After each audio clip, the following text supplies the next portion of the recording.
इथं बघा मी आज सोया बिर्याणी बनवते। त्याच्यासाठी आता कढई ठेवली। इथं बघा त्याच्यात तेल टाकूया।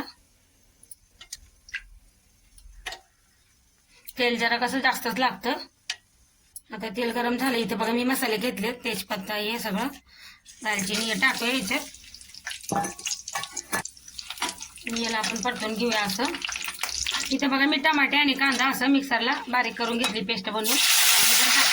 ह्याच्यात बघा मी टमाटे आणि कांदा असं पेस्ट बनवून घेतली, पण टाकून घेतली याच्यात। आता ह्याच्यात आपल्याला टाकायची बारीक चिरलेली कोथिंबीर आणि इथं हे अद्रक लसूण पेस्ट घेतलाय, हे पण टाकूया। आणि याला असं चांगलं मिक्स करून घेऊ मसाले आपलं हे टमाटे आणि कांदे। आता याच्यात बघा चवीपुरते मीठ टाकायचंय आणि असं चांगलं आपल्याला मिक्स करून घ्यायचंय। हे बघा इथे ग्रेव्ही किती मस्त अशी परतून घेतली, त्याला लय भारी सुगंध सुटलाय।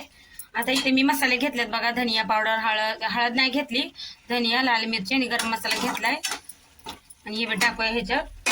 आता ह्याच्यात आपल्याला टाकायचा आहे बिर्याणी मसाला। इथे बघा हा बिर्याणी मसाला घेतलाय, आपण टाकून देऊ। कुठलाही मसाला घेतला तरी चालतो बिर्याणीचा। आता हे मसाले आपल्याला चांगले परतून घ्यायचे तेलात। इथे बघा मी गाजर घेतलेत अशी बारीक चिरून, हे बी टाकूया आणि गाजर आपल्याला ह्याच्यात परतून घ्यायचेत मसाल्यात। हे बघा आता गाजर पण हे करून घेतलेत मी याच्यात मसाल्यात। इथे मी सोयाबीन भिजू घालून ठेवली होती गरम पाण्यामध्ये 5 मिनिटं, ही पण आता याच्यात टाकून आपण परतून घेऊया आणि याला झाकण लावून 5 मिनिटं होऊ देऊ मसाल्यामध्ये। ह्याच्यात मी बघा थोडंसं पाणी टाकणार आहे आणि याला आपण आता चांगलं होऊ देऊया। इथं बघा मी तांदूळ शिजवून घेतले अगोदरच, मस्त असं बासमती तांदूळ असे लंबे लंबे मोकळे मोकळे झाले, चाळणीत काढून घेतले होते त्यांना मी। आता याच्यात काढून घेऊया परातीत। मस्त असं मोकळा मोकळा झालाय भात। हे बघा आता मी सगळं परातीत काढून घेतले तांदूळ। याच्यात कोथिंबीर टाकूया आणि इथे कांदे तळून घेतले होते मी असे, हे बी टाकूया आणि थोडंसं असं चवीपुरतं मीठ आणि हा बिर्याणी मसाला।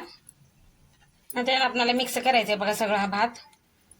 हे बघा सगळं असं मिक्स करून घेतलंय मी। याच्यात कांदा तळल्याला टाकलाय, कोथिंबीर टाकली, बिर्याणी मसाला, मीठ टाकलंय। आता इथं बघा किती मस्त झाली ही भाजी आपली बिर्याणीची, एकदम मस्त। बघा असं सगळं पाणी आपण टाकलेलं ते सुकून घेतलंय।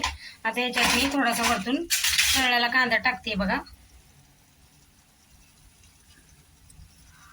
आणि ह्याच्यात आता आपण हे हा भात शिजवून घेतलेला हा टाकून देऊ असं सगळीकडून पसरून देऊ याच्यावर असं मस्त। हे बघा मी सगळं असं पसरून घेतलंय बघा तांदूळ इकडून सगळं आपल्या याच्यावर। आता इथे मी हे केशरचं दूध घेतलंय, इथं केशर टाकून हे पण आपण टाकूया। याच्यात काय तुम्हाला फूड कलर टाकायचं टाकू शकता, थोडंसं टाकणार आहे मी, जास्त नाही। आणि या मिरच्या अशा चिरून घेतल्यात, या पण अशा साईडने ठेवून देऊ आपण। आता याच्यावर बघा तूप टाकूया आपण, हे बघा सगळीकडून तूप पसरून घेऊ असं। आता याला बघा झाकण लावून याला 5-6 मिनिटं होऊ देऊ। हे बघा 5 मिनिटं झाले, 5-6 मिनिटं। आता बघा काढून घेतले बघा, हे बघा आता काढून घेऊया आपण। हे बघा किती मस्त बनली आपली सोया बिर्याणी। आता आपण प्लेटमध्ये सगळं असं काढून घेऊ। हे बघा किती छान आहे आपली सोया बिर्याणी, एकदम तयार। बघा किती मस्त बनली आपली सोया बिर्याणी। व्हिडिओ आवडला तर लाईक करा, चॅनलला सबस्क्राईब करा आणि शेअर करा।